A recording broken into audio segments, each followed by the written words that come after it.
Hey, salut à tous et soyez bienvenus sur la chaîne de Gameover et sur la chaîne de Zolt. Effectivement, cette vidéo sera diffusée en simultané sur les deux chaînes, donc sur ma chaîne et sur celle de Zolt avec qui je suis actuellement. Salut à toutes et à tous. À quoi va servir cette vidéo aujourd'hui? On va tout simplement faire le débrief de Monster Hunter World. Donc on va parler aussi des points positifs et négatifs. Et aussi des attentes qu'on a du jeu, donc que ce soit les mises à jour, les DLC, ce qui pourrait être proposé sur le jeu pour rajouter un peu plus de contenu. Donc voilà, vas-y Dimi, je te laisse un petit peu lancer, expliquer un petit peu ce qu'est Monster Hunter en bref. Je pourrais donc rajouter quelque chose s'il manque quelque chose. Alors Monster Hunter c'est quoi? Monster Hunter c'est une licence de jeu vidéo qui a été lancée en 2004, qui est apparue sur PlayStation 2 en premier. Une licence de jeu vidéo parlant effectivement de monstres. Mais là, on va s'attarder surtout sur Monster Hunter World, le dernier opus de la série Monster Hunter, enfin le dernier en date de sortie, qui change tous les codes du jeu Monster Hunter en soi. On sera dans un open world. Faut savoir que Monster Hunter World, j'y ai pas joué énormément. C'est une licence que j'ai très peu joué. Je me l'achèterai peut-être sur ma PS4 ou sur l'ordinateur. Voilà, je te laisse parler Zolt parce que moi je m'y connais pas très bien là-dedans.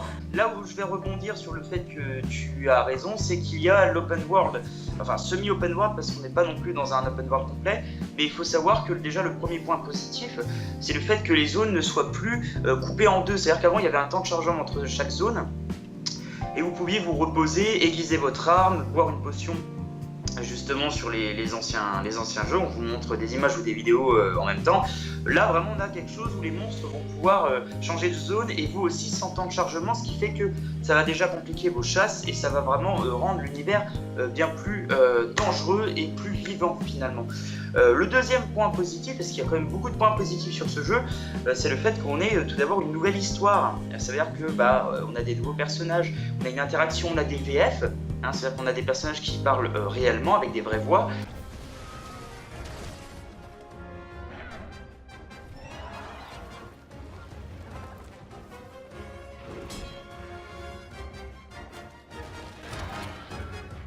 Ce qu'on n'avait pas forcément dans les anciens jeux, ce qui rajoute encore plus. Dans les anciens jeux, ils parlaient en yaourt, non?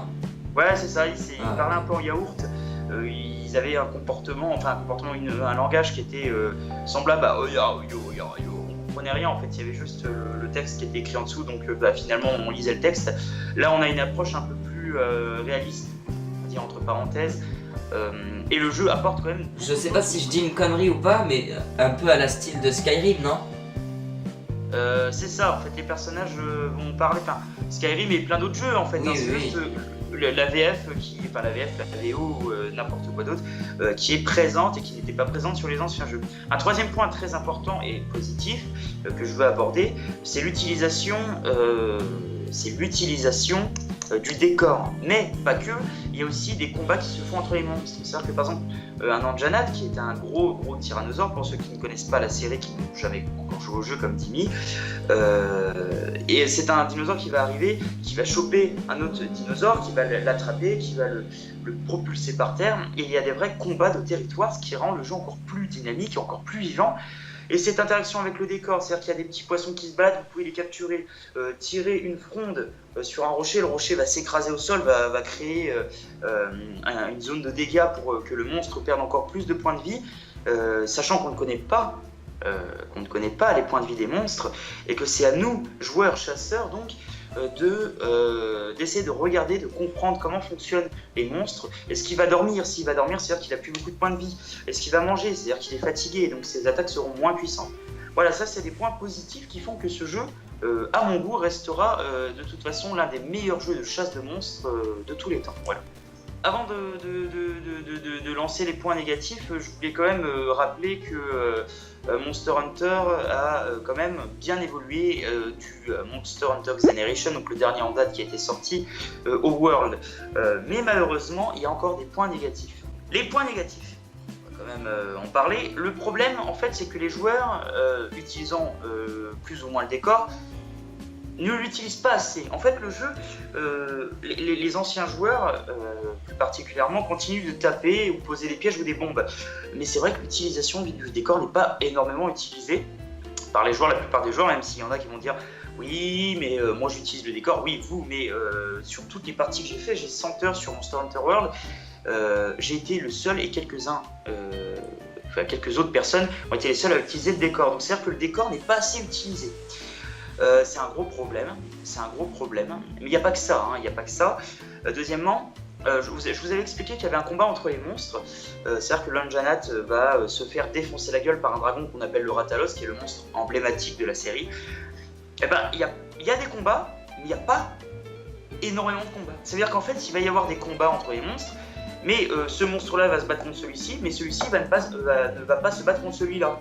Il y a des monstres qui ne se battent pas entre eux, ils se font des dégâts, ils s'affrontent et tout, mais c'est pas des animations comme on a l'habitude de voir. Alors, je sais qu'il y en a qui vont dire oui, mais c'est tout nouveau, voilà, mais le truc c'est que il y a pas, tous les monstres ne se battent pas entre eux, et c'est vrai que c'est dommage, ça rajoute un truc en moins.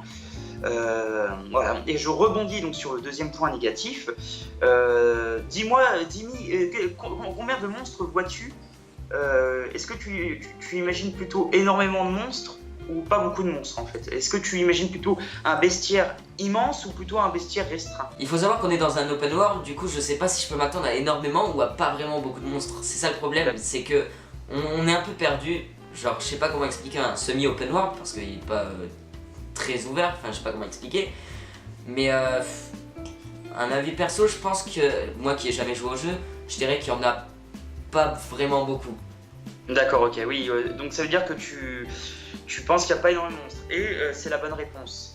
Il faut savoir que même si il va y avoir des DLC pour ajouter des monstres, en 100 heures j'ai fini le jeu, en prenant mon temps. C'est-à-dire que ceux qui n'ont pas pris leur temps, ils ont déjà fini le jeu très très tôt. Et il n'y a pas assez de monstres. Ils auraient pu rajouter 5 anciens monstres, des monstres des anciens jeux, comme ils ont fait avec le Lavazioth, qui est présent dans le jeu, ou le Ratalos, ça c'est un classique. Et il n'y a pas énormément de nouveaux monstres, et de monstres dans le jeu, ils se terminent assez rapidement.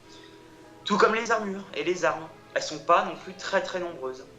Alors bien sûr, c'est leur coup d'essai, surtout que bien sûr il va y avoir une suite qui s'appelle Monster Hunter World G, ce qui est logique, hein, comme tous les anciens Monster Hunter, les Monster Hunter classiques sont suivis d'une version améliorée des monstres, du jeu, du gameplay, de la difficulté finalement. Et c'est un point négatif. C'est un point négatif, c'est qu'il n'y a pas assez de monstres et on ne s'amuse pas assez. Contrairement aux anciens Monster Hunter à l'époque, on ne s'amuse pas assez. Il y a des quêtes secondaires, il y a des personnages à rencontrer, il y a des monstres à tuer. Mais c'est vrai que on est quand même sur notre fin. Donc au final tu restes, enfin pas sur le jeu complet, mais tu restes un peu déçu au niveau de la quantité de monstres dans le jeu.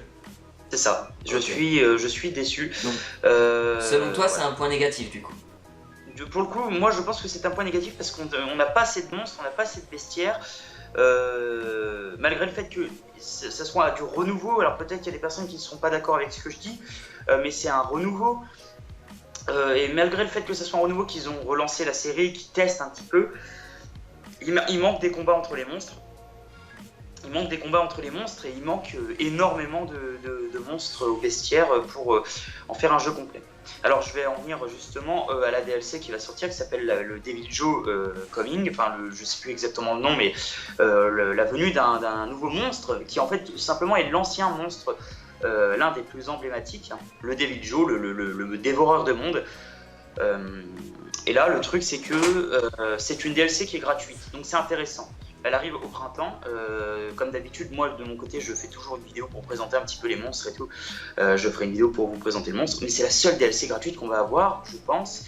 Après le reste peut-être qu'il y en aura d'autres avec des nouveaux monstres, j'en sais rien, mais pour l'instant c'est la seule.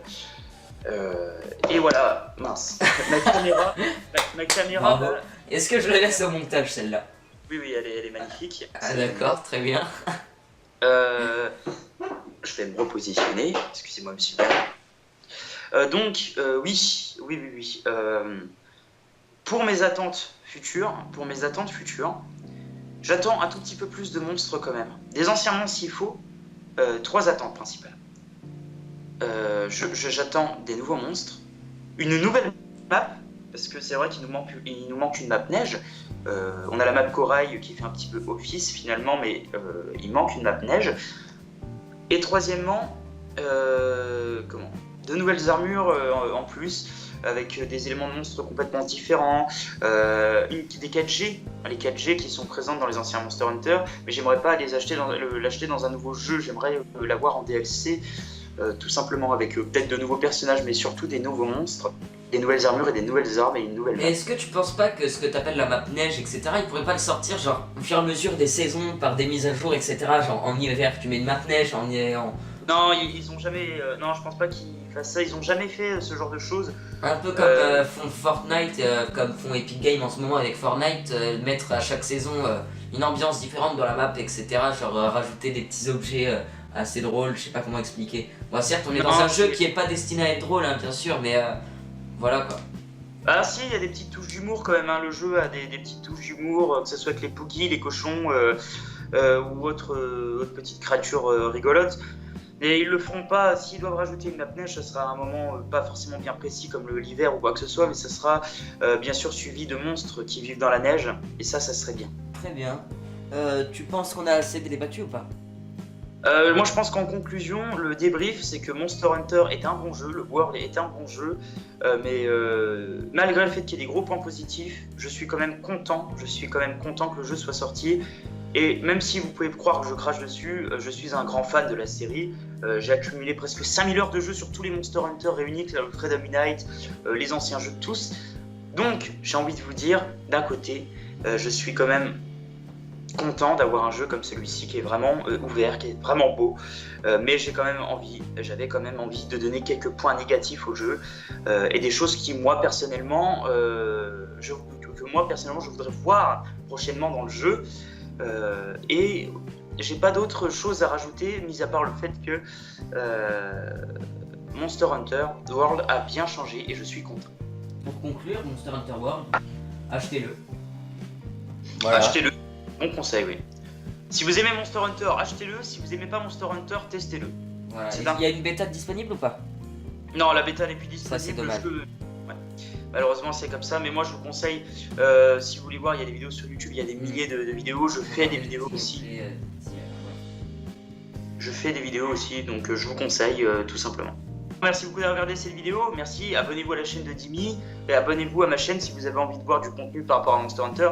J'ai pas de PC, j'ai plus de caméra, j'ai plus rien, donc malheureusement le contenu pour l'instant n'est pas forcément terrible, mais je continue quand même de faire des vidéos sur la PS4 avec Monster Hunter World et je vous conseille d'aller voir si vous aimez, et on se retrouvera donc pour un prochain débat peut-être avec Dimi, même sûrement, et toi Dimi, voilà, je te remercie, c'est très gentil d'avoir débattu avec moi. Même si je m'y connais pas réellement, j'ai pas trop la culture avec ce jeu, j'ai essayé de débattre comme je pouvais et de te poser quelques questions. C'est un bon moyen de découverte, ouais, voilà. Tu découvriras au fur et à mesure du temps ce que vaut le jeu. Bref, sur ce, ciao tout le monde et à très bientôt, enfin je l'espère du moins, pour de nouvelles vidéos. Ciao.